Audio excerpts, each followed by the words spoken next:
भगवान श्री कृष्ण कैसे बने जगन्नाथ महाराज, आइए इस वीडियो के माध्यम से जानते हैं। एक बार भगवान श्री कृष्ण सो रहे थे और निद्रावस्था में उनके मुख से राधा जी का नाम निकला।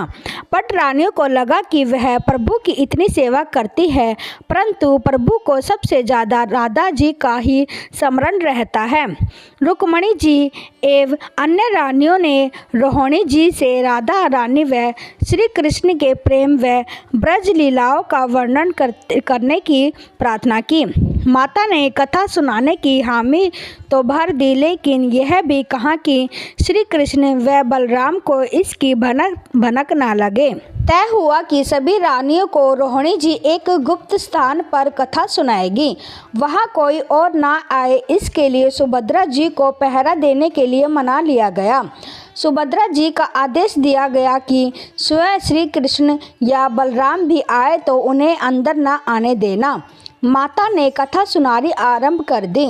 सुभद्रा द्वार पर तैनात थी। थोड़ी देर में श्री कृष्ण एवं बलराम वहां आ पहुँचे। सुभद्रा ने उन्हें अंदर जाने से रोक लिया। इससे भगवान श्री कृष्ण को कुछ संदेह हुआ। वह बाहर से ही अपनी सूक्ष्म शक्ति द्वारा अंदर की माता द्वारा वर्णित ब्रज लीलाओं को आनंद लेकर सुनने लगे। बलराम भी कथा का आनंद लेने लगे। कथा सुनते सुनते श्री कृष्ण, बलराम व सुभद्रा के हृदय में ब्रज के प्रति अद्भुत प्रेम भाव उत्पन्न हुआ। उस भाव में उनके पैर हाथ सिकुड़ने लगे जैसे बाल्यकाल में थे।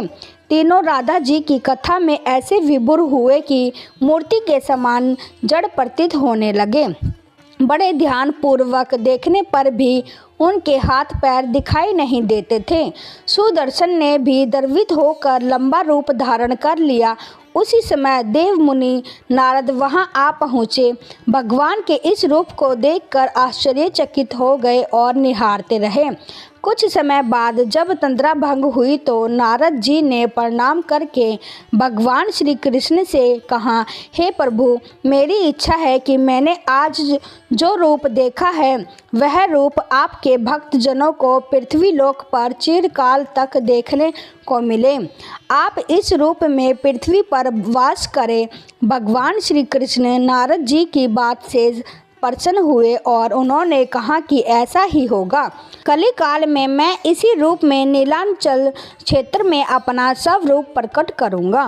कलयुग आगमन के उपरांत प्रभु की प्रेरणा से मालव राजा इंद्रमुंद ने भगवान श्री कृष्ण, बलभद्र जी और बहन सुभद्रा जी की ऐसी ही प्रतिमा जगन्नाथ मंदिर में स्थापित कराई। राजा इंद्रमुंद श्रेष्ठ प्रजापालक राजा थे। प्रजा उन्हें बहुत प्रेम करती थी।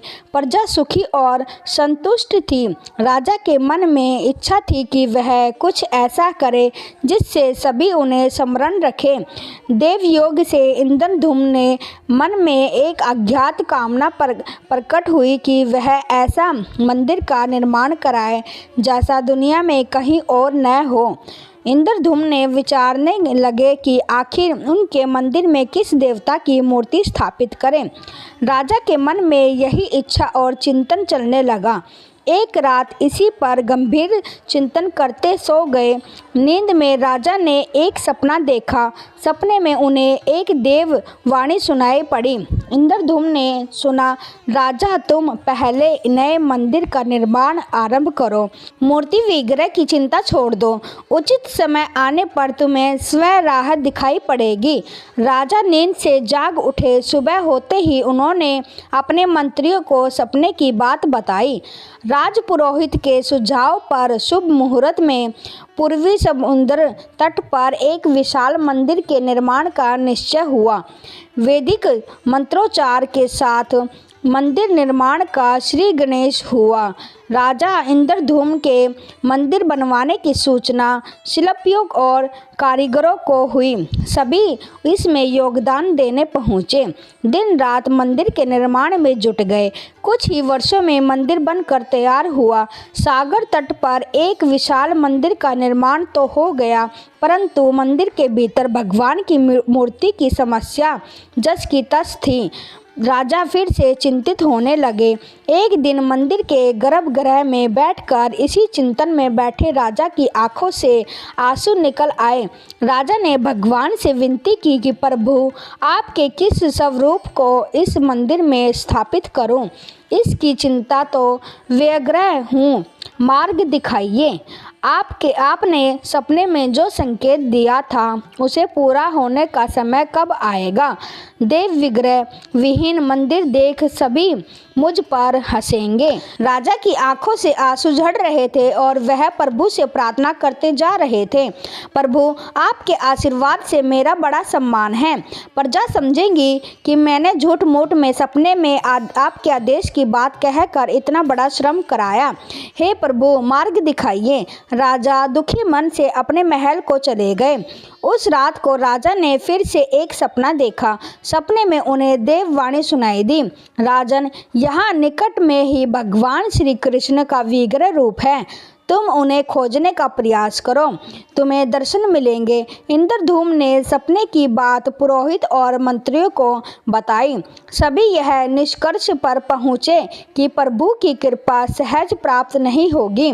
उसके लिए हमें निर्मल मन से परिश्रम आरंभ करना होगा। भगवान के विग्रह का पता लगाने की जिम्मेदारी राजा इंद्रधूम ने 4 विद्वान पंडितों को सौंप दिया। प्रभु इच्छा से प्रेरित होकर चारों विद्वान चारों दिशाओं में निकले। उन चारों में एक विद्वान थे, विद्यापति। वह चारों में से सबसे कम उम्र के थे। प्रभु के विग्रह की खोज के दौरान उनके साथ बहुत से अलौकिक घटनाएं हुई।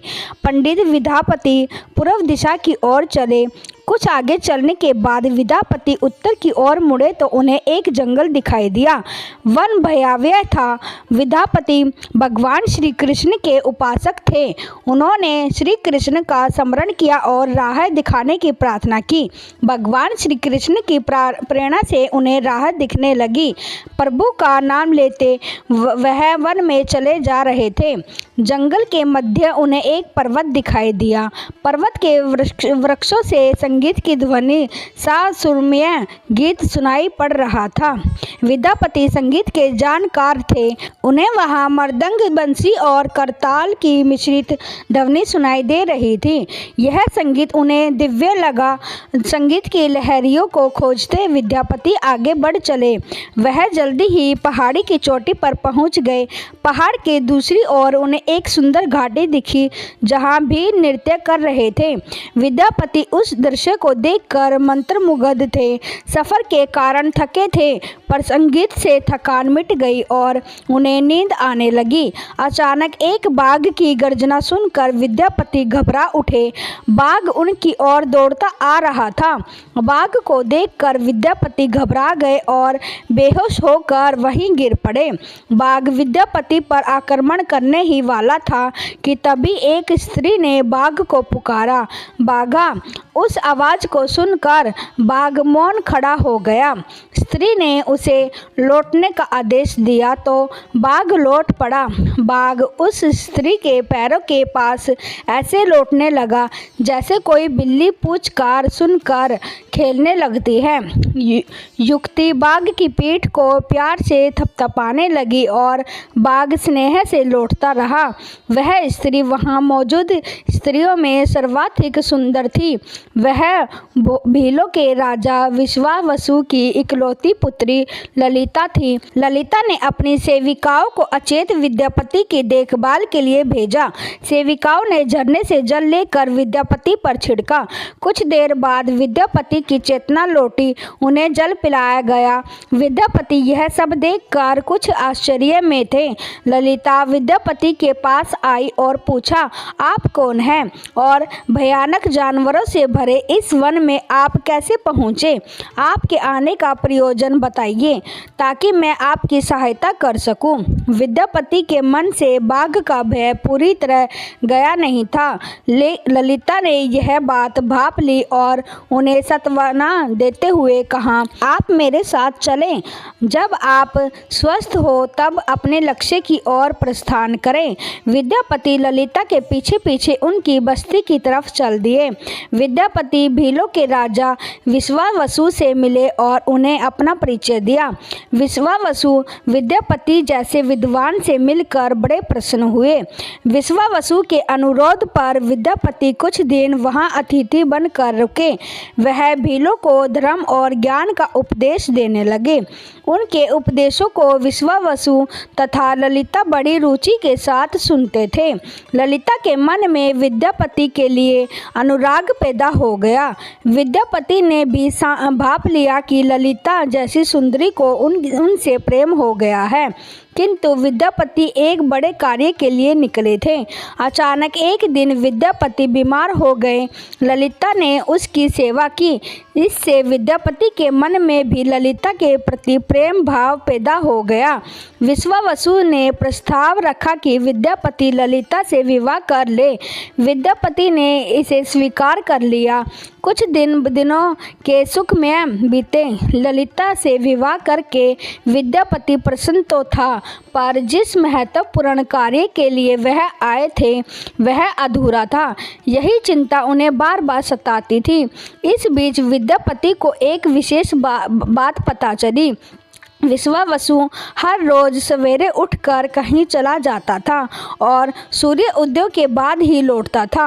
कितनी भी विकट स्थिति हो, उसका यह नियम कभी नहीं टूटता था। विश्वावसु के इस व्रत पर विद्यापति को आश्चर्य हुआ। उनके मन में इस रहस्य को जानने की इच्छा हुई कि आखिर विश्वावसु जाता कहाँ है। एक दिन विद्यापति ने ललिता से इस संबंध में पूछा।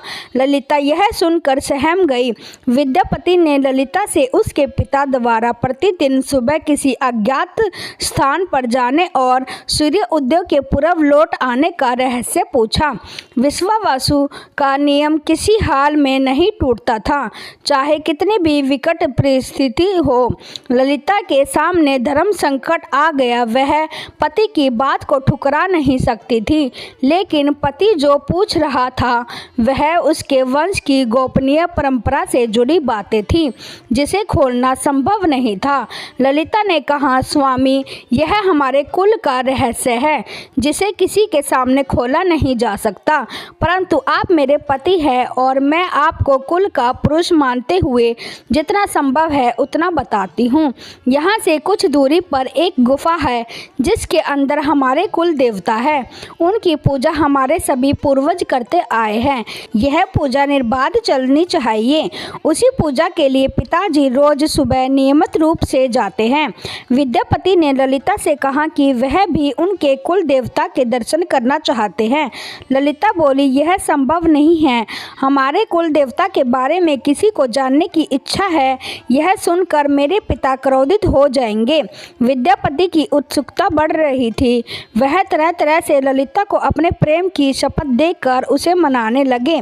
आखिरकार ललिता ने कहा कि वह अपने पिताजी से विनती करेगी कि वह आपको देवता के दर्शन करा दें। ललिता ने पिता से सारी बात कही। वह क्रोधित हो गए। ललिता ने जब यह कहा कि मैं आपकी अकेली संतान हूँ, आपके बाद देवता की पूजा का दायित्व मेरा होगा, इसलिए मेरे पति का यह अधिकार बनता है, क्योंकि आगे उसे ही पूजना होगा। विश्वावसु इस तरह के आगे झुक गए। वह बोले, गुफा के दर्शन किसी को तभी कराए जा सकते हैं जब वह भगवान की पूजा का दायित्व अपने हाथ में ले ले। विद्यापति ने दायित्व स्वीकार किया तो विश्वावसु देवता के दर्शन कराने को राजी हुए। दूसरे दिन सूर्य उदय से पूर्व विद्यापति की आंखों पर पट्टी बांधकर विश्वावसु उनका दाहिना हाथ पकड़कर गुफा की तरफ निकले। विद्यापति ने मुट्ठी में सरसों रख लिया था, जिसे रास्ते में गिराते हुए गए। गुफा के पास पहुंचकर विश्वावसु रुके और गुफा के पास जाकर विश्वावसु ने विद्यापति की आंखों की पट्टी खोल दी। उस गुफा में नीले रंग का प्रकाश चमक उठा। हाथों में मुरली लिए भगवान श्री कृष्ण का रूप विद्यापति को दिखाई दिया। विद्यापति आनंद मगन हो गए। उन्होंने भगवान के दर्शन किए। दर्शन के बाद तो जैसे विद्यापति जाना ही नहीं चाहते थे, पर विश्वावसु ने लौटने का आदेश दिया। फिर उनकी आंखों पर पट्टी बांधी और दोनों लौट पड़े। लौटने पर ललिता ने विद्यापति से पूछा तो विद्यापति ने गुफा में दिखे अलौकिक दृश्य के बारे में पत्नी को बताना भी उसने उचित नहीं समझा। वह टाल गए। यह तो जानकारी हो चुकी थी कि विश्वावसु श्री कृष्ण की मूर्ति की पूजा करते हैं। विद्यापति को आभास हो गया कि महाराज ने सपने में जिस प्रभु विग्रह के बारे में देववाणी सुनी थी वह इसी मूर्ति के बारे में थी। विद्यापति विचार करने लगे कि किसी तरह इसी मूर्ति को लेकर राजधानी पहुंचना होगा। वह एक तरफ तो गुफा से मूर्ति को लेकर जाने की सोच रहे थे, तो वहीं दूसरी तरफ भीलराज और पत्नी के साथ विश्वासघात के विचार से उनका मन व्यथित हो रहा था। विद्यापति धर्म अधर्म के बारे में सोचते रहे। फिर विचार आया कि यदि विश्वावसु ने सचमुच उस पर विश्वास किया होता तो आंखों पर पट्टी बांधकर गुफा तक नहीं ले जाता, इसलिए उसके साथ विश्वासघात का प्रश्न नहीं उठता। उसने गुफा से मूर्ति चुराने का मन बना लिया। विद्यापति ने ललिता से कहा कि वह अपने माता पिता के दर्शन करने के लिए जाना चाहता है, वे उसे लेकर परेशान होंगे। ललिता भी साथ चलने को तैयार हुई तो विद्यापति ने यह कहकर समझा लिया कि वह शीघ्र ही लौटेगा तो उसे भी लेकर जाएगा। ललिता मान गई। विश्वावसु ने उसके लिए घोड़े का प्रबंध किया। अब तक सरसों के दाने से पौधे निकल आए थे। उनको देखता विद्यापति गुफा तक पहुंच गया। उसने भगवान की स्तुति की और क्षमा प्रार्थना के बाद उनकी मूर्ति उठाकर झोले में रख ली। शाम तक वह राजधानी पहुंच गया और सीधा राजा के पास गया। उसने दिव्य प्रतिमा राजा को सौंप दी और पूरी कहानी सुनाई। राजा ने बताया कि उसने कल एक सपना देखा कि सुबह सागर में एक कुंदा बह कर आएगा। उस कुंदे की नक्काशी करवा कर भगवान की मूर्ति बनवा लेना, जिसका अंश तुम्हें प्राप्त होने वाला है वह भगवान श्री विष्णु का स्वरूप होगा। तुम जिस मूर्ति को लाए हो वह भी भगवान विष्णु का अंश है। दोनों खुश थे कि उनकी तलाश पूरी हो गई। राजा ने कहा कि जब भगवान द्वारा भेजी लकड़ी से हम इस प्रतिमा का बड़ा स्वरूप बनवा लेंगे, तब तुम अपने ससुर से मिलकर उन्हें मूर्ति वापस कर देना। उनके कुल देवता का इतना बड़ा विग्रह एक भव्य मंदिर में स्थापित देखकर उन्हें खुशी ही होगी। दूसरे दिन सूर्य उदय से पूर्व राजा विद्यापति तथा मंत्रियों को लेकर सागर तट पर पहुंचा। सपने के अनुसार एक बड़ा कुंदा पानी में बहकर आ रहा था। सभी उसे देखकर प्रसन्न हुए। कई नावों पर बैठकर राजा के सेवक उस कुंदे को खींचने पहुंचे। मोटी मोटी रस्सियों से कुंदे को बांधकर खींचा जाने लगा, लेकिन कुंदा टस से मस नहीं हुआ और लोग भेजे गए, लेकिन सैकड़ों लोग और नावों का प्रयोग करके भी कुंदे को हिलाया तक नहीं जा सका। राजा का मन उदास हो गया। सेनापति ने एक लंबी सेना कुंदे को खींचने के लिए भेज दी। सारे सागर में सैनिक ही सैनिक नजर आने लगे, लेकिन सभी मिलकर कुंदे को अपने स्थान से हिला तक न सके। सुबह से रात हो गई। अचानक राजा ने काम रोकने का आदेश दिया। उसने विद्यापति को अकेले में ले जाकर कहा कि वह समस्या का कारण जान गया है। राजा के चेहरे पर संतोष के भाव थे। राजा ने विद्यापति को गोपनीय रूप से कहीं चलने की बात कही। राजा इंद्रधूम ने कहा कि जब अब भगवान का विग्रह बन जाएगा, बस एक काम करना होगा। राजा इंद्रधूम को भगवान की प्रेरणा से समझ में आने लगा कि आखिर प्रभु के विग्रह के लिए जो लकड़ी का कुंदा पानी में बहकर आया है वह हिलडुल भी क्यों नहीं रहा है। राजा ने विद्यापति को बुलाया और कहा, तुम जिस दिव्य मूर्ति को अपने साथ लाए हो उसकी अब तक जो पूजा करता आया था उसने तुरंत भेंट करके क्षमा मांगनी होगी। बिना उसके स्पर्श किए यह कुंदा आगे नहीं बढ़ सकेगा। राजा इंद्रधूम और विद्यापति विश्वावसु से मिलने पहुँचे। राजा ने पर्वत की चोटी से जंगल को देखा तो उसकी सुंदरता को देखता ही रह गया। दोनों भीलों की बस्ती की ओर चुपचाप चलते रहे।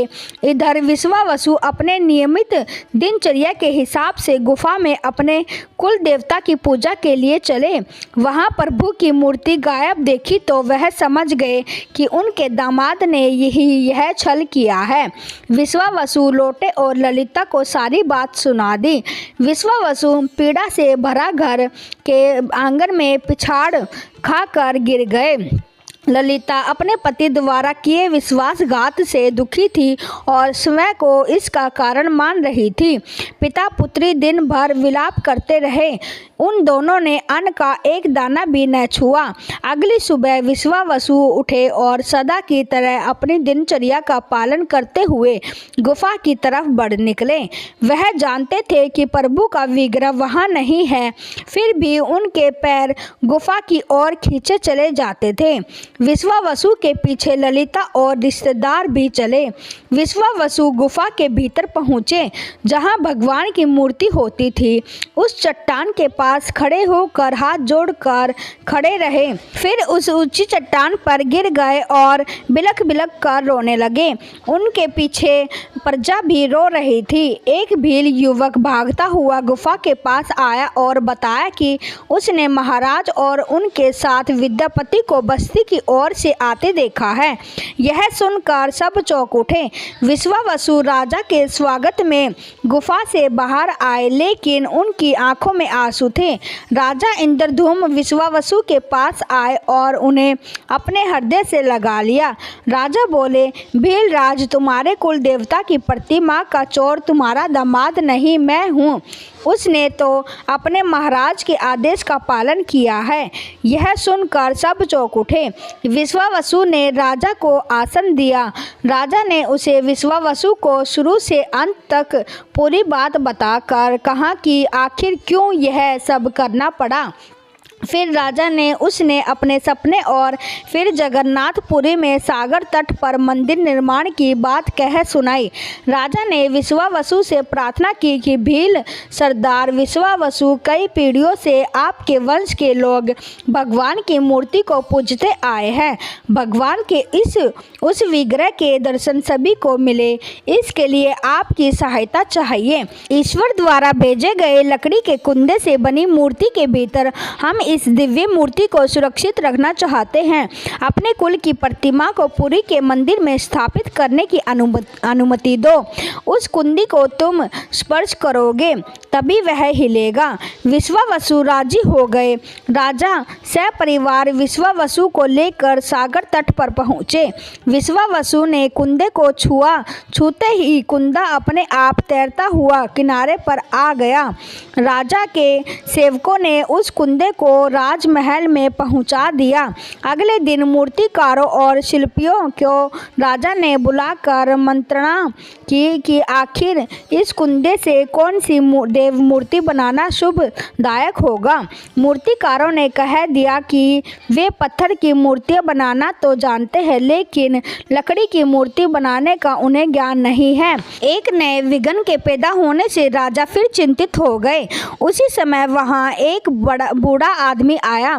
उसने राजा से कहा, इस मंदिर में आप भगवान श्री कृष्ण को उनके भाई बलभद्र तथा बहन सुभद्रा के साथ विराजमान करें। इस देवयोग का यही संकेत है। राजा को उस बूढ़े व्यक्ति की बात तो सत्वना तो मिली, लेकिन समस्या यह थी कि आखिर मूर्ति बने कैसे। उस बूढ़े ने कहा कि मैं इस कला में कुशल हूँ, मैं इस पवित्र कार्य को पूरा करूँगा और मूर्तियाँ बनाऊँगा, पर मेरी एक शर्त है। राजा प्रसन्न हो गए और उनकी शर्त पूछी। बूढ़े शिल्पकार ने कहा, मैं भगवान की मूर्ति के निर्माण का काम एकांत में करूँगा। मैं यह काम बंद कमरे में करूँगा। कार्य पूरा करने के बाद मैं स्वयं दरवाज़ा खोलकर बाहर आऊँगा। इस बीच कोई मुझे नहीं बुलाएगा। राजा सहमत तो थे, लेकिन उन्हें एक चिंता हुई और बोले, यदि कोई आपके पास नहीं आएगा तो ऐसी हालत में आपके खाने पीने की व्यवस्था कैसे होगी। शिल्पी ने कहा, जब तक मेरा काम पूर्ण नहीं होता मैं कुछ खाता पीता नहीं हूँ। राज मंदिर के एक विशाल कक्ष में उस बूढ़े शिल्पी ने स्वयं को 21 दिनों के लिए बंद कर लिया और काम शुरू कर दिया।